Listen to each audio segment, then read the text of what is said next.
தற்போதைய அண்மை செய்தியாக நாம் பார்த்து கொண்டிருப்பது மாணவிகளுக்கு பாலியல் தொல்லை அளிக்கப்பட்டது குறித்து அதிகாரிகளின் கவனத்திற்கு கொண்டு வராதது தலைமை ஆசிரியரின் தவறு என்றும் தலைமை ஆசிரியருக்கு எதிரான போக்சோ வழக்கை ரத்து செய்ய சென்னை உயர்நீதிமன்றம் மறுப்பு தெரிவித்துள்ளது.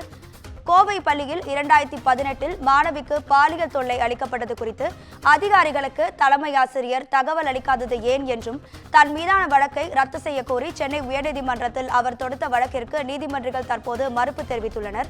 இது தொடர்பான அண்மை செய்தியை நாம் பார்த்து கொண்டிருக்கிறோம்.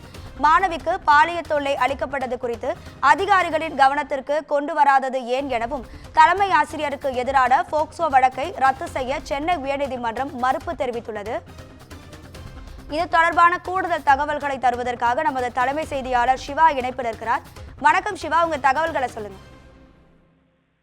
ராதிகா, மாணவிக்கு பாலியல் தொல்லை அளிக்கப்பட்டது குறித்து அதிகாரிகளினுடைய கவனத்துக்கு கொண்டு வராதது பள்ளியின் பாதுகாவலரான தலைமை ஆசிரியனுடைய தவறு என சுட்டிக்காட்டியிருக்கக்கூடிய சென்னை உயர்நீதிமன்றம் அவருக்கு எதிரான போக்சோ வழக்கை ரத்து செய்ய மறுத்துவிட்டது.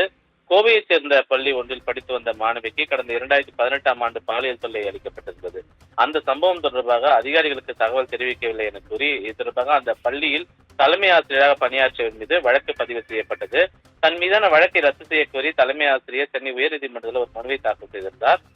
இந்த மனு நீதிபதி வேல்முருகன் முன்பு விசாரணைக்கு வந்தபோது 2018 ஆண்டு சம்பவம் நடந்த நிலையில 3 ஆண்டுகளுக்கு பின்னர் தனக்கு எதிராக வழக்கு பதிவு செய்யப்பட்டுள்ளதாக தலைமை ஆசிரியர் சார்பில் தெரிவிக்கப்பட்டிருக்கிறது. அதன் மட்டுமல்லாமல் பாதிக்கப்பட்ட மாணவியிடமிருந்து வாய்மொழியாகவோ அல்லது எழுத்துப்பூர்வமாகவோ எந்த புகாரும் அளிக்கப்படவில்லை எனவும் தனக்கு எதிராக பதிவு செய்யப்பட்ட வழக்கை ரத்து செய்ய வேண்டும் எனவும் அந்த மனுவில் அவர் கோரிக்கை வைத்திருந்தார்.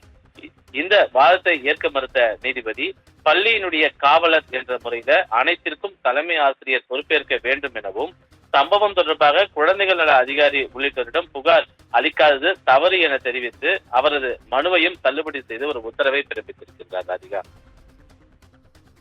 உங்க தகவல்களுக்கு நன்றி சிவா.